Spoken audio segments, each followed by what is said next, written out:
আসসালামু আলাইকুম। আজকে এসএসসির একটি চ্যাপ্টার নিয়ে এসেছি, সেটা হলো কোষ বিভাজন। হ্যাঁ, এই অধ্যায়টা আজকে মোটামুটি কমপ্লিট করার চেষ্টা করবো ইনশাল্লাহ। আচ্ছা, আমাদের অধ্যায়টার নাম হলো কোষ বিভাজন। প্রত্যেকটা স্টুডেন্টের এই অধ্যায়ে কিছু না কিছু সমস্যা থাকে। কোষ বিভাজন এই অধ্যায়ে কি নিয়ে আলোচনা করা হয়েছে? এখানে হচ্ছে যে প্রাণীদের কোষ নিয়ে মূলত আলোচনা করা হয়েছে। এখন দেখো, প্রত্যেক জীব এই পৃথিবীতে, মানে প্রাণী জগৎ, জীবজগৎ, উদ্ভিদ জগৎ সবকিছুতে দেখতেছো, এইটি মূলত কয় ভাগে ভাগ করা হয়? দুই ভাগে ভাগ করা হয়। একটা হচ্ছে জীবজগৎ, আরেকটা হচ্ছে জড়জগৎ। ঠিক আছে, এখন এই জীবজগতের মধ্যে আবার দুইটি ভাগ, একটা হলো উদ্ভিদ জগৎ, আরেকটা হলো প্রাণী জগৎ। আচ্ছা, এখন এই উদ্ভিদ জগৎ আর প্রাণী জগৎ সবাই তো যেহেতু জীবিত, তার এদের গঠন একক কি থাকবে? অবশ্যই কোষ এদের গঠন একক।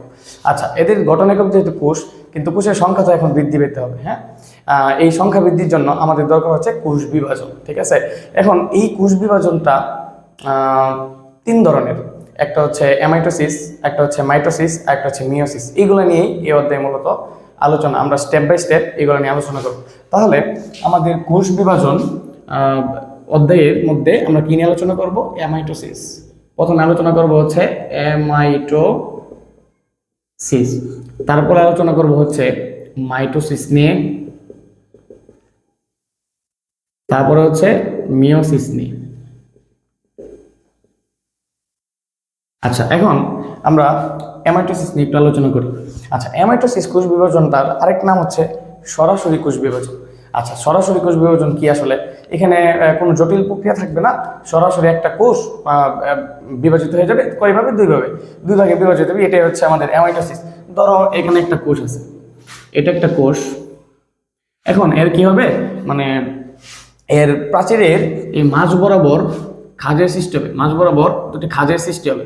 এই খাঁজটা ক্রমশ বৃদ্ধি পেতে থাকবে, এই খাঁজটা ক্রমশ বৃদ্ধি পেতে থাকবে। হ্যাঁ, বৃদ্ধি পেতে পেতে এক সময় আরো কাছে চলে আসবে। এই খাঁজটা বৃদ্ধি পেতে পেতে এরকম হয়ে যাবে, এক সময় এই খাঁজগুলো একসাথে মিলিত হয়ে যাবে এবং এক কোষ থেকে দুইটা কোষে পরিণত হয়ে গেল।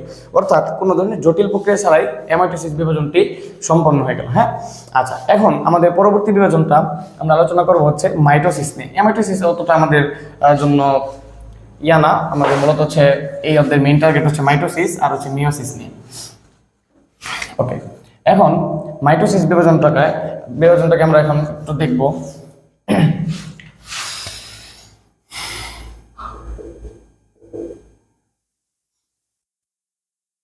মাইটোসিস বিভাজন।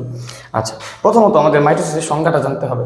মাইটোসিসের সংজ্ঞাটা হলো যে কি করছে, এটা হচ্ছে এমন একটা কোষ বিভাজন, যে কোষ বিভাজনে নিউক্লিয়াসের বিভাজন একবার হবে এবং সাইটোপ্লাজমের বিভাজনও একবার হবে।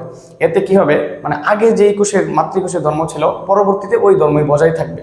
হ্যাঁ, আর যেহেতু আগেও ধর্ম সেম, পরের ধর্ম সেম, সো এদেরকে কি বলা হয়, মানে সমান চিহ্ন দিয়ে কিন্তু প্রকাশ করা যায়। আসলে সমীকরণের মতো। সমীকরণ বলতে আমরা কি বুঝি, যে সমান চিহ্ন দুই পাশে দুইটা রাশি থাকবে, রাশিগুলো সবকিছু সমান থাকবে, সেটাই তো সমীকরণ। হ্যাঁ, তাহলে এরকম, তাই এই বিভাজনে যেহেতু বিভাজনের আগে এবং বিভাজনের পরে ক্রোমোজোম সংখ্যা সবকিছু সেম থাকে, তাই এটাকে আমরা কি বলবো? সমীকরণিক বা সামীকরণিক বিভাজন বলবো।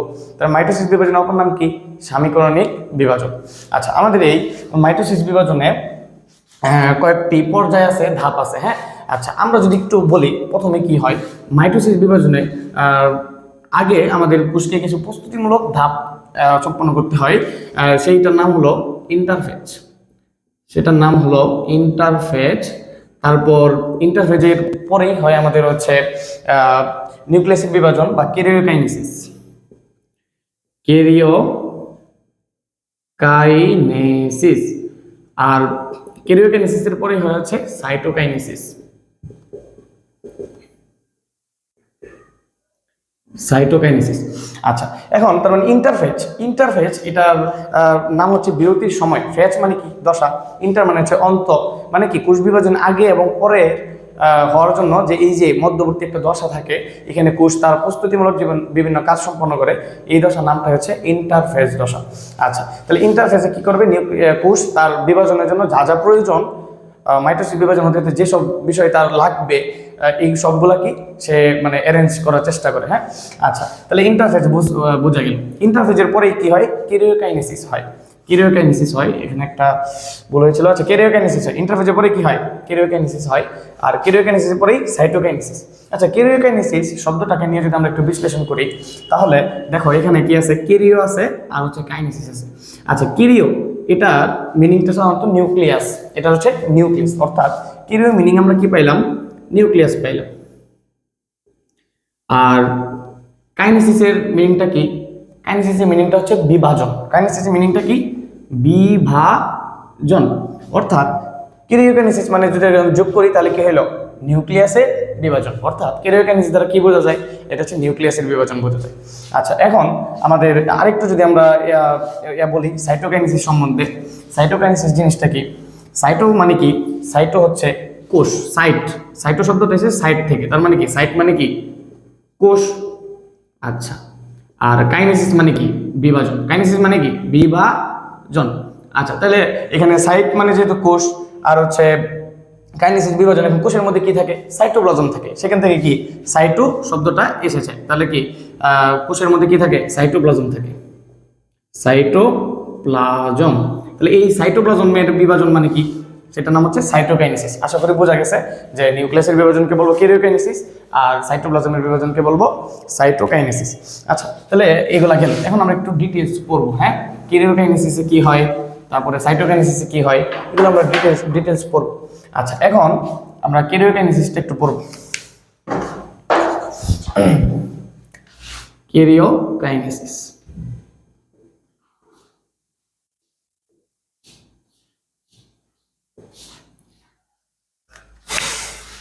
অর্থাৎ নিউক্লিয়াসের বিভাজন হবে এখানে। আচ্ছা, নিউক্লিয়াসের বিভাজন যেহেতু হবে, এর পর্যায় আছে। হ্যাঁ, কেরিওকাইনেসিসের পর্যায়গুলো আমি যদি লিখি, সেখানে প্রোফেজ, তারপর হচ্ছে প্রোমেটাফেজ, তারপর হচ্ছে মেটাফেজ, অ্যানাফেজ, টেলোফেজ। অর্থাৎ কি কেরিওকাইনেসিসের কয়টি পর্যায়? 5টি পর্যায়। ইন্ডিভিজুয়ালি আমরা এগুলো আলোচনা করব। তাহলে এমসিকিউ আসতেই পারে কেরিওকাইনেসিসের পর্যায় কয়টি? কেরিওকাইনেসিসের পর্যায় কয়টি? 5টি। ঠিক আছে, 1 নম্বর হচ্ছে প্রোফেজ, তারপরে বলতে পারি হচ্ছে প্রোমেটাফেজ, তারপরে হচ্ছে মেটাফেজ, তারপরে হচ্ছে অ্যানাফেজ, আর লাস্ট ওয়ান হচ্ছে আমাদের টেলোফেজ। আচ্ছা, এখন এই ধাপগুলো আমাদের পরীক্ষায় আসবে। এসএসসি পরীক্ষায় মূলত এদের বৈশিষ্ট্য আছে। হ্যাঁ, এসএসসি পরীক্ষায় প্রোফেজের বৈশিষ্ট্য আছে, এখান থেকে এমসিকিউ আসে, সিকিউ আসে, প্রোমেটাফেজের বৈশিষ্ট্য আছে, মেটাফেজের বৈশিষ্ট্য আছে, তারপরে হচ্ছে অ্যানাফেজের বৈশিষ্ট্য আছে। সবগুলো আর কি বৈশিষ্ট্য খুবই ইম্পর্টেন্ট, এগুলো আমাদের একটু ডিটেলসে পড়তে হবে। হ্যাঁ, এখন প্রোফেজে কি হয়? প্রোফেজ হচ্ছে কেরিওকাইনেসিসের প্রথম ধাপ। আচ্ছা, তাহলে আমরা প্রোফেজ সম্পর্কে একটু বলি। প্রোফেজ অর্থাৎ এখানে আমি এই চিত্রগুলো এঁকে দেবো, চিত্র এঁকে বুঝিয়ে তারপরে আমি বৈশিষ্ট্যগুলো লিখবো। আচ্ছা, চিত্রটা যদি আমি আঁকি, তোমরা তো নিউক্লিয়াস সবাই দেখতে পাচ্ছ। হ্যাঁ, যেহেতু আমরা নিউক্লিয়াসের বিভাজন, অবশ্যই নিউক্লিয়াস। এটা হচ্ছে একটা নিউক্লিয়াসের আঁকতেছি। এটা হচ্ছে কি নিউক্লিয়াসের নিউক্লিওলাস, আর এগুলো হচ্ছে ক্রোমাটিন তন্তু। আর এখানে তো জানোই এগুলো কি থাকবে? নিউক্লিয়ার রন্ধ্র, আর হচ্ছে নিউক্লিয়ার প্রাচীর আর নিউক্লিয়ার পর্দা, এগুলো থাকবে। আর নিউক্লিয়াসের ভিতরে কি থাকবে? নিউক্লিওপ্লাজম। প্রথমে আমাদের মনে রাখতে হবে যে আমাদের এই মাইটোসিসের মধ্যে কেরিওকাইনেসিস যে 5টি পর্যায় আছে, এই 5টি পর্যায়ের মধ্যে সবচেয়ে দীর্ঘতম ধাপটি হলো প্রোফেজ। তার মানে সবচেয়ে দীর্ঘতম ধাপটি হলো কি? প্রোফেজ। এটা আমি একটু লিখে রাখলাম, কারণ এটা এমসিকিউ আসে। দীর্ঘতম ধাপ, তার মানে প্রোফেজের হচ্ছে সবচেয়ে দীর্ঘতম ধাপ এই 5টি পর্যায়ের মধ্যে। আচ্ছা, প্রথমে কি হয় প্রোফেজের? প্রথমেই এই যে এর নিউক্লিয়াসটা যে আছে, নিউক্লিয়াসের ভিতরে ক্রোমাটিন তন্তু আছে, এগুলোর মধ্যে থেকে পানি বিয়োজন ঘটবে। কি ঘটবে? পানি বিয়োজন। আচ্ছা, পানি বিয়োজন যখন ঘটবে, এই ক্রোমাটিন তন্তুগুলো কিসে পরিণত হবে? এগুলো পানি বিয়োজন হচ্ছে, এই কারণে এর দৈর্ঘ্য কমে যাবে, ভাগ হয়ে যাবে, এতে প্রয়োজন হবে ক্রোমোজোমে পরিণত হবে। তাহলে ক্রোমাটিন তন্তু কিসে পরিণত হবে? ক্রোমোজোম, আর ক্রোমোজোম থেকে ক্রোমাটিড হবে। এখন একটু যদি বলি, এই যে আমাদের এই ফুলটাকে যদি আমি এখানে লিখি, এগুলা কি? ক্রোমাটিন তন্তু। এগুলো হচ্ছে ক্রোমাটিন তন্তু। ঠিক আছে, তাহলে এই ক্রোমাটিন তন্তুর কি হলো? পানি বিয়োজন করছে। পানি বিয়োজন হওয়ার পরে কিসে পরিণত হবে? ক্রোমাটিন তন্তুগুলা পরিণত হচ্ছে ক্রোমোজোমে। ক্রোমোজোম কি আরেকটু ছোট হবে, এরকম একটু গাঢ় হবে। আচ্ছা, দেন ক্রোমোজোম থেকে পরিণত হবে ক্রোমাটিডে। আচ্ছা, ক্রোমাটিড দেখতে কেমন? ক্রোমাটিড দেখতে হলো এরকম, এখানে 4টি বাহু থাকবে, মাঝখানে একটা সেন্ট্রোমিয়ার থাকবে, আর দুই পাশে এরকম আর কি 4টি করে বাহু থাকবে। তার মানে কি তৈরি হলো যে ক্রোমাটিন তন্তু পানি বিয়োজনের ফলে ক্রোমোজোম বা ক্রোমাটিডে পরিণত হলো ক্রোমাটিন তন্তুগুলো। আচ্ছা, এখন তাহলে প্রথম কাজটাই কি হলো প্রোফেজের ক্ষেত্রে, যে ক্রোমাটিন তন্তুতে পানি বিয়োজন করছে যাতে ক্রোমোজোমগুলো ক্রোমাটিন তন্তুগুলো ক্রোমোজোম বা ক্রোমাটিডে পরিণত হয়েছে, এটা হচ্ছে কাজ। এবং তাদের যে নিউক্লিওলাস ছিল, এগুলো কি বিলুপ্ত হতে শুরু করে। নিউক্লিয়ার পর্দা, তারপর হচ্ছে নিউক্লিয়ার প্লাজম, এগুলো কি হতে শুরু করে, বিলুপ্তি হতে শুরু করে। তার মানে আমরা এখান থেকে যে ধাপগুলো পেলাম এগুলো আমি একটু লিখে দেই, সেটা হলো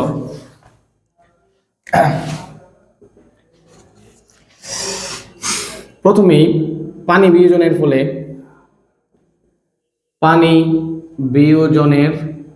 ফলে ক্রোমাটিন তন্তু গুলো ক্রোমোজোম বা ক্রোমাটিডে পরিণত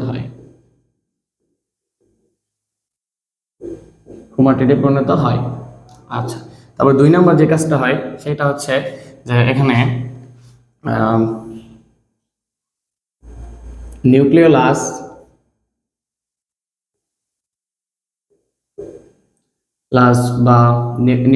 এবং নিউক্লিওপ্লাজম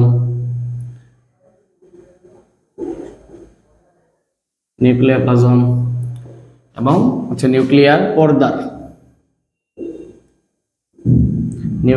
বা নিউক্লিয়ার মেমব্রেনের বিলুপ্তি ঘটতে থাকে।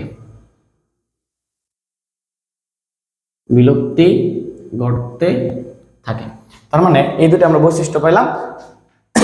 আর হচ্ছে সবচেয়ে যে ইম্পর্টেন্ট বিষয়টা পেলাম সেটা হচ্ছে প্রোফেজ, এই 5টি পর্যায়ের মধ্যে সবচেয়ে দীর্ঘতম ধাপ। আচ্ছা, তাহলে আমাদের প্রোফেজ শেষ হলো। প্রোফেজের পরবর্তী ধাপে কি, সেটা হচ্ছে প্রোমেটাফেজ। প্রোফেজের পরবর্তী ধাপের নাম হলো প্রোমেটাফেজ। আচ্ছা, প্রোফেজ থেকে ফলাফলটা কি পাইলাম? প্রোফেজ থেকে ফলাফলটা পাইলাম হচ্ছে আমার ক্রোমাটিডগুলো সৃষ্টি হইলো। তারপরে হচ্ছে এখানে কি হইলো, লাস্ট অফ অল এখানে হচ্ছে নিউক্লিওলাস বা নিউক্লিয়ার মেমব্রেন বিলুপ্তি করছে। আর প্রোফেজের পরের ধাপের নাম হলো প্রোমেটাফেজ। আচ্ছা, এখন প্রোমেটাফেজ। আচ্ছা, তাহলে মেটাফেজ হচ্ছে 3 নাম্বার ধাপ। প্রো মানে কি, আদি, তার মানে কি মেটাফেজের আগের ধাপের নামে কি, প্রোমেটাফেজ। আচ্ছা, এইখান থেকেও আমি একটু আমাদের জানিয়ে রাখতে হবে, স্টার চিহ্ন দিতে হবে একটা। এখানে কি বলছে, প্রোমেটাফেজ হচ্ছে সবচেয়ে স্বল্পস্থায়ী ধাপ। এটা কিন্তু এমসিকিউর জন্য খুবই গুরুত্বপূর্ণ, বোর্ড পরীক্ষায় আসবে। সবচেয়ে স্বল্পস্থায়ী ধাপ, প্রোমেটাফেজ কি, সবচেয়ে স্বল্পস্থায়ী ধাপ। আচ্ছা, এটা গেল। এখন প্রোমেটাফেজে কি হয়, আমি যদি একটু চিত্র আঁকাই, প্রোমেটাফেজের প্রথমেই আমি একটা উদ্ভিদ কোষ আঁকি এখানে। প্রোমেটাফেজের প্রথমেই স্পিন্ডল যন্ত্রের সৃষ্টি হয়। প্রোমেটাফেজের প্রথমে কি হয়, স্পিন্ডল যন্ত্রের সৃষ্টি হয়। আচ্ছা, স্পিন্ডল যন্ত্রের দেখতে এরকম কিছুটা মাকো আকৃতির মতো, সেরকম যে মাঝখানে একটু মোটা থাকবে আর দুই পাশে চিকন থাকবে, এটা হচ্ছে মাকো আকৃতি। আচ্ছা, তাহলে প্রোমেটাফেজের প্রথমে স্পিন্ডল যন্ত্র সৃষ্টি হয়, এটা হচ্ছে উদ্ভিদ কোষের ক্ষেত্রে। আর প্রাণী কোষের ক্ষেত্রে স্পিন্ডল যন্ত্রটা সেম টু সেম ভাবে সৃষ্টি হয়, কিন্তু প্রাণী কোষে একটু ব্যতিক্রম থাকবে। এখানে প্রাণী কোষে সেন্ট্রিওল থাকে। হ্যাঁ, এই সেন্ট্রিওলের এস্টারশ্মি বিচ্ছুরণের ফলে এখান থেকে স্পিন্ডল যন্ত্রের সৃষ্টি হয়। আর উদ্ভিদ কোষের ক্ষেত্রে বিভিন্ন তার বিলুপ্ত হওয়া বস্তুগুলো অঙ্গাণুসমূহ মিলে এই ইয়াটা তৈরি করে আর কি। হ্যাঁ, আচ্ছা, এখন আমাদের যে ক্রোমাটিডগুলো ছিল, তাহলে প্রোফেজের পরে যেহেতু প্রোফেজ ধাপ থেকে আমরা কি পাইছি, ক্রোমাটিডগুলো পাইছি। এগুলা কি করবে, তাদের সেন্ট্রোমিয়ার দ্বারা এগুলা যুক্ত হতে শুরু করবে। কোথায়, স্পিন্ডল তন্তুতে যুক্ত হতে থাকবে। স্পিন্ডল তন্তুতে যুক্ত হতে থাকবে। আচ্ছা, এটা কোনো নির্দিষ্ট না, যে কোনো জায়গায় যুক্ত হতে পারে, নির্দিষ্ট জায়গাতে না। এখানে উপরে নিচে মাঝখানে যেখানে আছে সেখানে যুক্ত হবে। আচ্ছা, তাহলে আমরা কি পাইলাম, যে প্রথমে কাজটা কি, স্পিন্ডল যন্ত্রের সৃষ্টি হবে, দেন ক্রোমাটিডগুলো তাদের সেন্ট্রোমিয়ারের সাহায্যে এই স্পিন্ডল যন্ত্রের তন্তুর সাথে যুক্ত থাকবে। এখন সেন্ট্রোমিয়ার জিনিসটা কি, এই যে দেখো ক্রোমাটিড ছিল, এরকম ক্রোমাটিড ছিল না, এদের যে মাঝখানে গাঢ় গোলাকার যে থাকে এটা হচ্ছে গঠনটা, সেটা হচ্ছে সেন্ট্রোমিয়ার। আচ্ছা, তারপর তার প্রোমেটাফেজে এইটুকুই দাব, যেহেতু সব অবস্থায় আর কোনো কাজ হবে না। এখন তাহলে দাবগুলো যদি আমি একটু লিখে দিই, এই চিত্র কিন্তু আঁকতে হবে, বইয়ে যে চিত্র দেওয়া আছে ওরকম ভাবে সুন্দর করে রাখলেই নাম্বার পাওয়া যাবে। হ্যাঁ, এই অধ্যায় থেকে নাম্বার পাওয়া সবচেয়ে ইজি। আচ্ছা, তাহলে প্রথম কাজটা কি? প্রথম কাজটা হলো যে স্পিন্ডল যন্ত্রের সৃষ্টি হয়, স্পিন্ডল যন্ত্রের সৃষ্টি হয়। আর এই যে আমাদের স্পিন্ডল যন্ত্রটা, এই স্পিন্ডল যন্ত্রের এই দুই প্রান্তকে মেরু বলে। দুই প্রান্তকে কি বলে? মেরু। আর মাঝখানের অংশটাকে বিষুব অঞ্চল বলা হয়। তাহলে স্পিন্ডল যন্ত্রের সৃষ্টি হয় লিখলাম, তাহলে এখানে লিখবো যে স্পিন্ডল যন্ত্রের প্রতিটি তন্তুকে স্পিন্ডল তন্তু বলে। স্পিন্ডল তন্তু বলে, স্পিন্ডল যন্ত্রের প্রতিটি তন্তুকে স্পিন্ডল তন্তু বলে। আর এই যন্ত্রের দুই প্রান্তকে মেরু বলে এবং মাঝের অঞ্চলকে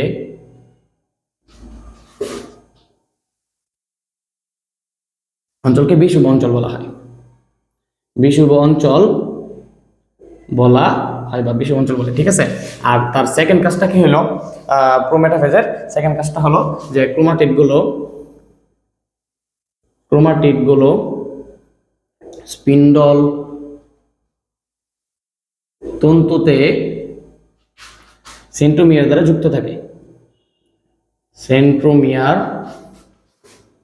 দ্বারা যুক্ত থাকে। আচ্ছা, তাহলে আমরা এই প্রোমেটাফেজ ধাপটা পড়লাম। এই প্রোমেটাফেজ ধাপটার ফলাফল হিসেবে কি পাইলাম? প্রোমেটাফেজ ধাপটার ফলাফল হিসেবে পেলাম যে মূলত শেষ ফলাফলটা কি? যে ক্রোমাটিডগুলো স্পিন্ডল তন্তুর সাথে সেন্ট্রোমিয়ার দ্বারা যুক্ত থাকে, এটা আমরা ফলাফল পেলাম। আচ্ছা, এখন প্রোমেটাফেজ এটা কার আগে? মেটাফেজের আগে। তার মানে পরের ধাপটার নাম কি হবে? নিশ্চয়ই মেটাফেজ।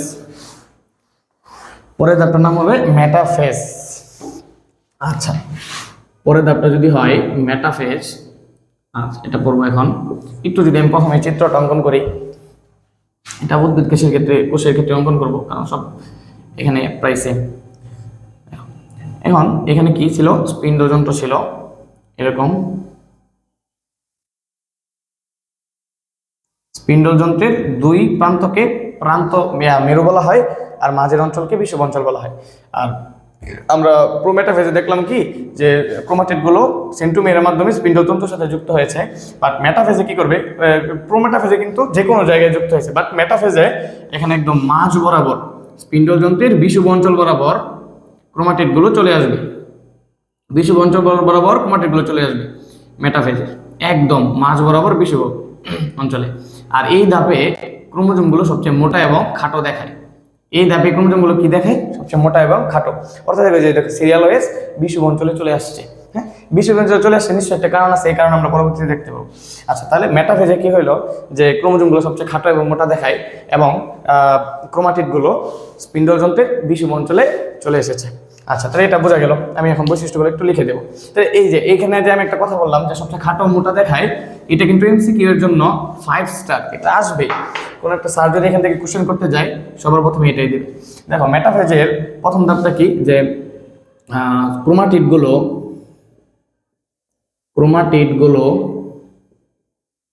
স্পিন্ডল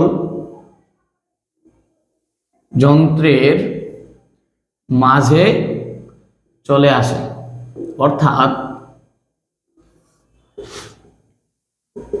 বিষুব অঞ্চলে অবস্থান করে। কোন অঞ্চলে? বিষুব অঞ্চলে অবস্থান করে। আচ্ছা, তাহলে এটা একটা গেল। 2 নম্বর বৈশিষ্ট্য আমরা কি পড়লাম? 2 নম্বর বৈশিষ্ট্য পড়লাম হচ্ছে যে এই ধাপে ক্রোমোজোমগুলো সবচেয়ে মোটা এবং খাটো দেখায়। এই ধাপে কি? ক্রোমোজোমগুলো সবচেয়ে মোটা ও খাটো দেখায়।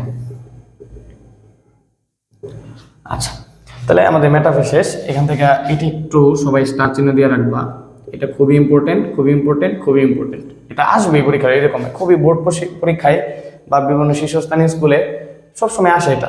আচ্ছা, তাহলে এটা আমরা বোঝা গেল, মেটাফেজের ধাপটা শেষ। এখন মেটাফেজের পরের ধাপের নামই হচ্ছে অ্যানাফেজ। মেটাফেজের পরের ধাপের নামটা কি? অ্যানাফেজ। বৈশিষ্ট্যগুলা সবাই খাতায় তুলে ফেলবা যদি। আচ্ছা, মেটাফেজের নামটা কি? অ্যানাফেজ।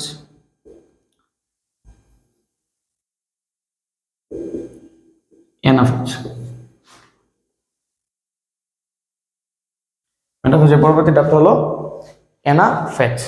আচ্ছা, অ্যানাফেজ ধাপে কি হয়? অ্যানাফেজ ধাপে আমাদের যে এই যে এটা আমাদের ছিল, কোষ ছিল, এর ভিতরে স্পিন্ডল যন্ত্র ছিল।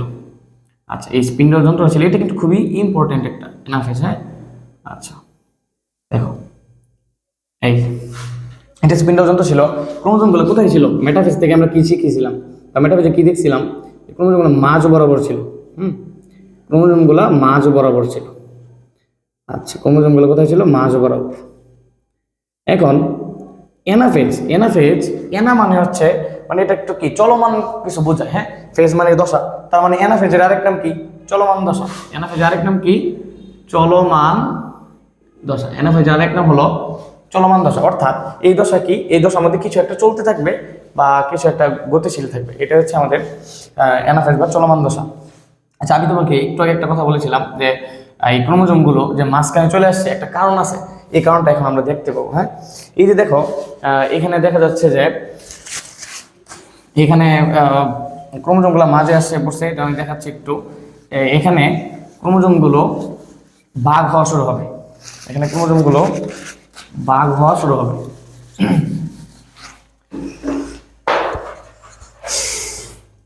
এই যে দেখো, ধরো আমি ওখানে যে একটা স্পিন্ডল তন্তু ছিল, এই তন্তুটাকে আমি এখানে আনলাম, একটু জুম করে দেখলাম। হ্যাঁ, এটা কি? সেন্ট্রোমিয়ার দ্বারা যেহেতু যুক্ত থাকবে সেন্ট্রোমিয়ার, আর এটা কি? ক্রোমাটিডের বাহুগুলো। হ্যাঁ, এখন এই ধাপে প্রথমে কি হবে? এই যে আমাদের সেন্ট্রোমিয়ারটা ছিল, হ্যাঁ, এই সেন্ট্রোমিয়ারটা মাঝ বরাবর বিভাজিত হবে, একদম মাঝ বরাবর দুই ভাগে বিভাজিত হয়ে দুটি অপত্য সেন্টিমিয়ারে পরিণত করবে। যেহেতু দুটি অপত্য সেন্ট্রোমিয়ার হলো, তার মানে এর সাথে সাথে কি হয়ে যাবে? এই ক্রোমাটিডগুলো আগে কি ছিল? একটা ছিল, এখন ভাগ হয়ে দুইটা অপত্য ক্রোমাটিডে পরিণত হবে। আচ্ছা, তাহলে এইদিকে ভাগ হয়ে গেল। আচ্ছা, তাহলে প্রথম ধাপটা কি অ্যানাফেজে? যে এই সেন্ট্রোমিয়ার মাঝ বরাবর বিভাজিত হয়ে যায়। ঠিক আছে, বিভাজিত হয়ে দুটি অপত্য সেন্ট্রোমিয়ারে পরিণত হলো। আচ্ছা, এখন ধরো যে আমাদের এখানে এরকম ভাবে দুইটা জিনিস এরকম আছে। আগে সোজা ছিল, হ্যাঁ, তুমি কি করলা? সোজা ছিল, তুমি এখানে দড়ি বাঁধলা। হ্যাঁ, দড়ি বাঁধে যদি টান দাও, উপর দিকে যদি টান দাও, কি এটা কি এরকম বেঁকে যাবে না? এরকম বেঁকে যাবে নিশ্চয়ই। বেঁকে কি উপরের দিকে ওঠা শুরু করবে। তাহলে এটা কি আকৃতি হলো? একটা বিয়ের মতো। বা আমি যদি একটু আর একটু খাতো ধরি, কারোর মতো হলো এল এর মতো। তারপর যদি আমি আরেকটু এরকম একটা ধরি, একটা দিলে তার মতো আয়ের মতো হয়ে গেল। এরকম ভাবে এই যে, তার মানে প্রথম ধাপটা কি হলো? যে ক্রোমোজোমগুলো সেন্ট্রোমিয়ার মাঝ বরাবর বিভাজন করছে। ঠিক পরের ধাপেই, ঠিক পরেই কি হয়? জাস্ট এই যে ক্রোমাটিন তন্তুগুলো ছিল, এগুলার মেরু বরাবর সংকোচন ঘটে। মেরু বরাবর সংকোচন, অর্থাৎ কি এরকম ভাবে সংকোচন করবে। যেহেতু এরকম ভাবে সংকোচন করতেছে, তাহলে এই চেহারাটা কিরকম হয়ে যাবে? একটু দেখো তো, কল্পনা করো, এরকম হয়ে যাবে না? এখানে ওর দেখ, এটা এরকম হয়ে এরকম আকৃতি ধারণ করবে। নিশ্চয়ই এরকম ছিল, আগে তো এরকম ছিল, এখন টান উপরের দিকে দিতেছে, তাহলে এরকম হয়ে যাবে না? এরকম হয়ে গেল। আচ্ছা, এখানে কার মতো দেখা যেতেছে? উল্টা বি বা বি এল যে যাই বলো, এরকম দেখা যেতেছে। এই যে বি এল জে এর মতো দেখা যায়। এই যে এদেরকে আলাদা নাম দেওয়া হয়েছে। যখন বি এর মতো দেখা যায় তখন হচ্ছে মেটাসেন্ট্রিক, যখন এল এর মতো দেখা যায় সাবমেটাসেন্ট্রিক, তখন হচ্ছে বি এল জে এর মতো দেখা যায় সেটা হচ্ছে অ্যাক্রোসেন্ট্রিক, আর আয়ের মতো যখন দেখা যায় সেটা হচ্ছে টেলোসেন্ট্রিক। হ্যাঁ, আচ্ছা, এরকম ভাবে দেখা যায়। ঠিক সিম্পল ভাবে এটা নিচের দিকে যখন যাবে, এটাও তো যেহেতু মেরু বরাবর সংকোচন হচ্ছে, উপরের দিকে যাবে, নিচের দিকে এই ক্রোমাটিন তন্ত্র সংকোচন হবে। তার মানে কি এটা এরকম ছিল, তাহলে এটাও তো এরকম হয়ে যাবে না? এখানে দুইটা কাহিনী ঘটলো। হ্যাঁ, এরকম হয়ে গেল। আচ্ছা, এখন এরকম যখন হলো, এখানে দেখো তো দুইটা জিনিস। এই ক্ষেত্রে বা এই ক্ষেত্রে, উভয় ক্ষেত্রে দেখো সংকোচন হওয়ার ফলে এই সেন্ট্রোমিয়ারটা কি সামনের দিকে যাইতেছে, আর ওর পিছে পিছে কি যাচ্ছে? ক্রোমাটিড বাহুগুলো যাচ্ছে। তার মানে সেন্ট্রোমিয়ারকে আমরা কি বলতে পারি? অগ্রগামী। আর এই যে বাহুগুলা, ক্রোমাটিড বাহুগুলো, এগুলো কি? অনুগামী। তাহলে এখান থেকে আমরা হিউজ পরিমাণ তথ্য পাইছি, এগুলো সব আমরা একসাথে করে দেবো। হ্যাঁ, অর্থাৎ এই চিত্রটা এমন দাঁড়ায়, যদি আমি এখানে আঁকি, এই চিত্রটা আসলে মার্কার ডিস্টার্ব করতেছে। আচ্ছা, এই চিত্রটা হচ্ছে এরকম দেখে, এরকম অর্ধেক হয়ে গেছে। হ্যাঁ, তাহলে এরকম এরকম এরকম এরকম এরকম এরকম দেখাবে, হ্যাঁ, আর এই পাশ থেকেও এরকমই দেখাবে।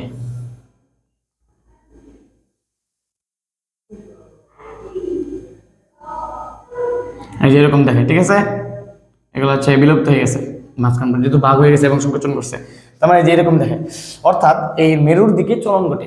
মূল কথাটা কি, যে অ্যানাফেজ ধাপে ক্রোমাটিড বা ক্রোমোজোমগুলো মেরুর দিকে চলন ঘটে। অর্থাৎ আমি যদি একটু প্রথম থেকে এখন মানে ধাপ বৈশিষ্ট্যগুলো লিখি তাহলে কি একটু তাহলে বোঝা যাবে, আসলে মূলত ভালো করে বোঝা যাবে। অনেকগুলো তথ্য বলেছি, এই কারণে এখন যদি এভাবে লিখে দেই তাহলে সবগুলো আসলে আমাদের মনে থাকবে। প্রথম কথাটা কি বলছিলাম, যে মাঝ বরাবর ছিল মেটাফেজের পরে, তাই কি হবে, যে সেন্ট্রোমিয়ারের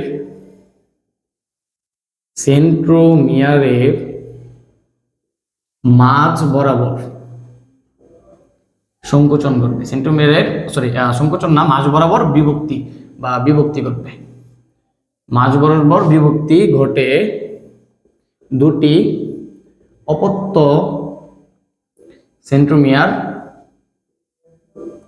সেন্ট্রোমিয়ার সৃষ্টি হবে। দুটি অপত্য সেন্ট্রোমিয়ার সৃষ্টি হবে। আচ্ছা, দুটি অপত্য সেন্ট্রোমিয়ার সৃষ্টি হলো। আর এতে যে একটা ক্রোমাটিড ছিল ওটাও কি দুইটা, এটা লেখা দরকার নাই। আচ্ছা, এটা তারপর পরের ধাপটা হলো যে স্পিন্ডল তন্তুর মাঝ বরাবর স্পিন্ডল তন্তুর দুই মেরু বরাবর কি হবে, সংকোচন ঘটবে। দুই মেরু বরাবর সংকোচন ঘটবে। আচ্ছা, দুই মেরু বরাবর যখন সংকোচন ঘটবে তার মানে তখন এতে chromatid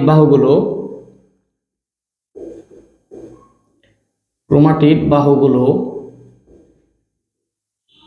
B L J I আকৃতি ধারণ করবে। এগুলোর নাম তো আগে বললামই, মেটাসেন্ট্রিক, সাবমেটাসেন্ট্রিক, অ্যাক্টোসেন্ট্রিক, টেলোসেন্ট্রিক।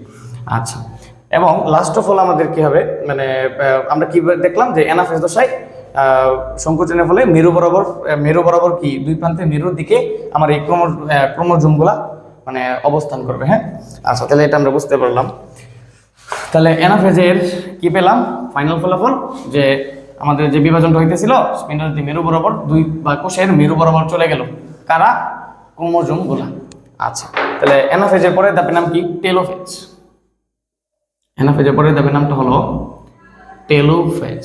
টেলোফেজ কি, টেল মানে কি লেজ কি শেষের দিকে থাকে না, তার মানে কি এখানে কি হবে, সমাপ্ত বা ইন্ড হবে। তার মানে কি এখানে এই পর্যায়গুলো ইন্ড হবে। তাহলে টেলোফেজ হচ্ছে আমাদের সবার পর্যায়গুলোর সবার শেষের ধাপ। আচ্ছা, টেলোফেজে কি হয়, যে আমরা আগে কি দেখলাম, যে টেলোফেজ হচ্ছে প্রোফেজ ধাপের পুরো উল্টা।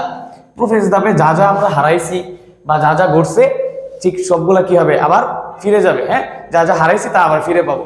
তার মানে কি টেলোফেজ প্রোফেজ ধাপের উল্টা। তবে এই যে দেখো আমাদের যে ছিল অ্যানাফেজ ধাপের শেষে এই যে ক্রোমাটিডগুলো ছিল এগুলো কোথায় চলে গেল, মেরু বরাবর চলে গেছিল কিন্তু। হ্যাঁ, দুই প্রান্তে এরকম ভিড় জমাবে, এই যে এরকম ভাবে ভিড় জমালো দুই প্রান্তে। আচ্ছা, দেখো এরকম ভাবে ভিড় জমালো। তারপর কি এদেরকে ঘিরে আমাদের যেহেতু প্রোফেজ ধাপের উল্টা, প্রোফেজ ধাপে কি হারাইছিলাম আমরা, প্রোফেজ ধাপে হচ্ছে নিউক্লিয়ার পর্দা হারাইছিলাম, নিউক্লিয়ার লাস হারাইছিলাম। তাই এখানে কি হবে, এগুলো আবার পুনরাবির্ভাব ঘটে। এই যে দেখো এখানে কি করবে, এদেরকে ঘিরে নিউক্লিয়ার পর্দা, নিউক্লিয়ার প্লাজম, নিউক্লিয়ার লাসের পুনরাবির্ভাব ঘটে, এদের পুনরাবির্ভাব ঘটবে। এবং এই যে আমাদের ক্রোমোজোমগুলো ছিল এদের কি ঘটবে, পানি বিয়োজন আগে হয়েছিল, এখন পানি যোজন ঘটবে। এখন কি ঘটবে, পানি যোজন। এখন যখন পানি যোজন ঘটবে এগুলো আবার কিসে পরিণত হবে, ক্রোমাটিন তন্তুতে পরিণত হবে। তারপর এই গঠনটা এরকম ভাবে দাঁড়াবে, বুঝতে পারছো? এই যে আমি দেখাচ্ছি, এখানে যে এগুলো হচ্ছে নিউক্লিয়ার পর্দা, এই যে নিউক্লিয়ার লাস আসলো, এই যে এগুলা হয়ে গেল। তার মানে কি দুই প্রান্তে দুইটা নিউক্লিয়াস হয়ে গেল আমাদের। এর মাধ্যমে আমাদের কি হয়ে গেল, ক্যারিওকাইনেসিস বিভাজনটা শেষ। টেলোফেজ ধাপগুলো আমি লিখে দিলাম না, এগুলো হচ্ছে তোমরা এমনিতেই পারবা, একটু ভাবলেই লেখা যাবে। যে প্রোফেজ ধাপের উল্টাটা, প্রোফেজে যা যা লিখছো ওগুলো যা যা হারাইছি ওগুলো ফিরে আসবে। এটা হচ্ছে টেলোফেজ। তার মানে কি পেলাম আমরা, দুইটা এখানে অপত্য নিউক্লিয়াস পেলাম। আচ্ছা, অপত্য মানে কি, মানে নতুন সবকিছুকে অপত্য বলা হয়। হ্যাঁ, অপত্য মিনিংটা বাচ্চা বলা যায় আসলে। এখন আমরা একটু দেখব সাইটোকাইনেসিস সম্বন্ধে। যেহেতু কিটোকাইনেসিস শেষ, এখন কি হবে সাইটোকাইনেসিস। কারণ কি আমাদের নিউক্লিয়াসের বিভাজন তো শেষ হয়ে গেল, এখন দুইটা নিউক্লিয়াস সৃষ্টি হয়েছে। এই নিউক্লিয়াস দুইটাকে যদি আমি দুইটা কোষে রূপান্তর করতে চাই, অবশ্যই এখানে কি করতে হবে, সাইটোপ্লাজমের বিভাজন করতে হবে। সাইটোপ্লাজম বিভাজন না করলে তো কোষে পরিণত হবে না। এখন অনেক সময় সাইটোকাইনেসিসটা হয় না, না হলে ওটা কোষে অন্য সমস্যা হয়, ওটা পরবর্তী ক্লাসে জানতে পারবে। আচ্ছা, বড় ক্লাসে দেওয়া আছে। দেখো আমাদের পরবর্তীতে কি হয়, সাইটোপ্লাজমের বিভাজন ঘটে, অর্থাৎ দুই প্রান্তে দুইটা নিউক্লিয়াস তৈরি হয়ে গেছে। এখন এখানে কি করবে, উদ্ভিদ কোষের ক্ষেত্রে এখানে বিভিন্ন অঙ্গাণু কোষীয় বিভিন্ন অঙ্গাণুর ধ্বংসাবশেষ বা অংশ কাইটিন এগুলো যুক্ত হয়ে কি করবে, একটা কোষ প্লেট তৈরি করবে। কি তৈরি করলো, একটা কোষ প্লেট তৈরি করলো। এটা একটা কি তৈরি করলো, কোষ প্লেট। আচ্ছা, এই কোষ প্লেটটা তৈরি হয়ে গেল। দেখো এই কোষ প্লেটটা আরো কি হবে, পরিণত হবে। তারপরে কি এই নিউক্লিয়াস গুলো আরো পরিণত হবে, যেহেতু অপত্য ছিল এগুলো তো পরিণত। তার মানে কি হলো, এক সময় এই একটা কোষ থেকে দুইটা কোষে পরিণত হয়ে গেল। তার মানে কি একটা থেকে দুইটা কোষ হয়ে গেল। এরই মাধ্যমে আমাদের কি সম্পন্ন হয়, আমাদের মাইটোসিস সম্পন্ন হয়। তবে এটা তো উদ্ভিদ কোষের ক্ষেত্রে দেখলাম। প্রাণী কোষের ক্ষেত্রে যদি আমি একটু দেখাই, প্রাণী কোষের ক্ষেত্রে তো এরকম থাকে সাধারণত। হ্যাঁ, একটু ডিস্টার্ব করতেছে। প্রাণী কোষের ক্ষেত্রে এরকম থাকে, এই পাশে একটা নিউক্লিয়াস, এই পাশে একটা নিউক্লিয়াস। অ্যামাইটোসিস বিভাজনের কথা মনে করে দেখো, অ্যামাইটোসিসে কি হয়, এখানে একটা মাঝ বরাবর খাঁজ সৃষ্টি হয় না, এখানেও কি হয়, খাঁজ সৃষ্টি হয়। এই খাঁজটা ক্রমশ বৃদ্ধি পেতে থাকে। হ্যাঁ, বৃদ্ধি পেতে থাকে, বৃদ্ধি পেতে থাকে, বৃদ্ধি পেতে পেতে এরকম আসে, এক সময় কি হয়, দুটা খাঁজ একত্রে মিলিত হয়ে দুইটা আলাদা অপত্য কোষে পরিণত হয়ে যায়। তার মানে এর মাধ্যমে আমাদের মাইটোসিস কোষ বিভাজনটা শেষ। আচ্ছা, প্রাণী কোষে উদ্ভিদ কোষের ক্ষেত্রে এগুলো দিলাম। এগুলো হচ্ছে তারপর থাকে হচ্ছে যে কিছু কিছু কোশ্চেন আমাদের এসএসসির জন্য খুবই গুরুত্বপূর্ণ, যে মাইটোসিস কোষ বিভাজন কোথায় হয়। মাইটোসিস কোষ বিভাজন সাধারণত কোথায় হয়, সাধারণত হচ্ছে যে উদ্ভিদের বর্ধনশীল অংশে হয়, তারপরে হচ্ছে যেগুলো হচ্ছে বৃদ্ধিপ্রাপ্ত হয়, দেহকোষে হয়, এগুলো হয়। হ্যাঁ, আর এটা পড়ে নেবা বই থেকে যে মাইটোসিস কোষ বিভাজন কোথায় কোথায় হয়, এটা কিন্তু খ নম্বরে আসবে। তারপর আরেকটা হচ্ছে মাইটোসিসের বৈশিষ্ট্য, এটা কিন্তু ছোট গতে আসে। হ্যাঁ, এটা কিন্তু পড়তে হবে আমাদের মাইটোসিসের বৈশিষ্ট্যগুলো, এগুলো বইয়ে সুন্দর করে দেওয়া আছে, এগুলো পড়ে নিবা। আর হচ্ছে এখন আমরা মাইটোসিসের পরবর্তীতে কি ধাপ ছিল, মিওসিস। এই মিওসিসটা এখন একটু পড়বো। দেখো মিওসিস। আচ্ছা, এখন আমাদের মিওসিসের যদি আমরা সংজ্ঞাটা বলি, এটা কি হয়, মিওসিস কোষ বিভাজনের ক্ষেত্রে নিউক্লিয়াসের বিভাজন দুইবার ঘটে, কিন্তু সাইটোপ্লাজমের বিভাজন ঘটে হচ্ছে একবার। হ্যাঁ, এটা হচ্ছে আমাদের মিওসিস। নিউক্লিয়াসের বিভাজন যখন দুইবার ঘটবে তখন কি হয়, মানে ক্রোমোজোমগুলো হ্রাস পেয়ে যায়। হ্যাঁ, মাতৃকোষে ধরো ক্রোমোজোম থাকে 46টা, এখানে যখন আমাদের অপত্য কোষগুলো সৃষ্টি হবে, ওগুলোতে থাকবে হচ্ছে অর্ধেক 30টি করে। হ্যাঁ, 30টি করে। এর কারণে কি হয়, এই যে হ্রাস যে পেলো, তাই একে হ্রাসমূলক বিভাজন বলা হয়। হ্যাঁ, আমরা একটু পড়বো মিওসিস সম্বন্ধে। আচ্ছা, তাহলে মিওসিস বিভাজন মূলত কোথায় হয়, জনন কোষ সৃষ্টির সময়। এর মধ্যে আমি এর ফাঁকে একটু বলে রাখি, পৃথিবীতে জনন কোষ কিন্তু 3 ধরনের। ঠিক আছে, একটা হচ্ছে কি শুক্রাণু ডিম্বাণু, আরেকটা কি স্পোর। ঠিক আছে, এটা কিন্তু এমসিকিউ আসে। হ্যাঁ, মেডিকেল ভর্তি পরীক্ষা পর্যন্ত এগুলো আসে। তার মানে কি বললাম, যে পৃথিবীতে জনন কোষ কয় ধরনের, 3 ধরনের, শুক্রাণু ডিম্বাণু স্পোর। আচ্ছা, এই যে মিওসিস প্রক্রিয়াটা মূলত এই যে শুক্রাণু ডিম্বাণু বা জনন কোষ তৈরির ক্ষেত্রে কিন্তু এই প্রক্রিয়া, এই মিওসিস বিভাজনটা হবে। কোথায় হবে, মাতৃকোষে হবে। কোথায় হবে, মাতৃকোষে। আচ্ছা, এখন আমাদের মাতৃকোষ মূলত দেহকোষ, এক বিশেষ ধরনের দেহকোষ নিশ্চয়ই। মাতৃকোষ কি ডিপ্লয়েড না, ডিপ্লয়েড, অর্থাৎ মাতৃকোষ হচ্ছে 2n। এটা কি একটা বিশেষ ধরনের দেহকোষ। আচ্ছা, তাহলে মাতৃকোষ থেকে কিসে পরিণত হবে, জনন কোষ। জনন কোষ কি হ্যাপ্লয়েড, অর্থাৎ কি n, অর্থাৎ যে বিভাজনের মাধ্যমে এই ডিপ্লয়েড থেকে হ্যাপ্লয়েডে পরিণত হবে সেটাই কি আমাদের মিওসিস বিভাজন। ঠিক আছে, এখন মিওসিস বিভাজনের ধাপ হচ্ছে 2টা। মিওসিস বিভাজনের ধাপ 2টা। হ্যাঁ, একটা হচ্ছে মিওসিস 1, মিওসিস 1, আরেকটা হচ্ছে মিওসিস 2, মিওসিস 2। আচ্ছা, তাহলে মিওসিস 1 এ কি হয় এটা আমরা একটু দেখি। মিওসিস 1 এর ক্ষেত্রে একটা মাতৃকোষ থাকে 2n। ঠিক আছে, এই মাতৃকোষটা মিওসিস 1 বিভাজন হয়, এক বিভাজন হয়ে হ্যাপ্লয়েড বা n এ পরিণত হয়। এই যে পরিণত হইলো, এখানে কি বিভাজন ঘটলো, মিওসিস 1। আচ্ছা, এখানে আমাদের বিভিন্ন ধাপ আছে, এগুলো ধাপ হচ্ছে আমরা এইচএসসি তে জানতে পারবো। ঠিক আছে, এখন এই এসএসসি তে এইটুকু জানলেই হবে, এগুলো ধাপ আমাদের এখন জানা দরকার নাই, এইচএসসি তে আছে, এখন জানলে অপার্থিব হবে, কোনো দরকার নেই। আচ্ছা, এখন মিওসিস এটা হচ্ছে 1 হইলো। হ্যাঁ, মিওসিস 1 হওয়ার পরে এই যে আমাদের 2n থেকে n এ পরিণত হইলো, এই n এর মধ্যে আবার n থেকে কি হবে, আবার 2টা n হবে। এখন একটু বুদ্ধি করে বলবা তো, বা বুদ্ধি করে একটু চিন্তা করো, হ্যাঁ, এই যে এন থেকে যে এই সেম টু সেম আরো দুইটা এন হলো, এটা কি মাইটোসিস কোষ বিভাজনের অনুরূপ না? অবশ্যই মাইটোসিস কোষ বিভাজনের অনুরূপ। অর্থাৎ মিওসিস দুইটা কার অনুরূপ? মাইটোসিস কোষ বিভাজনের অনুরূপ। মিওসিস দুই কি? মাইটোসিস বিভাজনের অনুরূপ। কারণ কি, আমরা কি জানি যে মাইটোসিস এমন একটা কোষ বিভাজন প্রক্রিয়া, তুমি তাকে যাই দাও না কেন সেই সেম টু সেম দুইটা তোমাকে বানাই দেবে। তার মানে এখানে তুমি কি দিছো? এন দিছো, তার মানে সে কি দুইটা এন বানাই দিছে। আচ্ছা, তাহলে দেখো তো এখানে আগে 2n যেহেতু ডিপ্লয়েড, এর 2 সেট ক্রোমোজোম ছিল, কিন্তু এখানে বিভাজন হয়ে কি এনে পরিণত হয়ে গেছে, অর্থাৎ কি 1 সেট হয়ে গেল। তারপর কি এই এন গুলা মাইটোসিস বিভাজন হবে, মানে মাইটোসিস তো মানে হবে না, মূলত হচ্ছে মিওসিস 2 হবে, যেটা মাইটোসিসের অনুরূপ।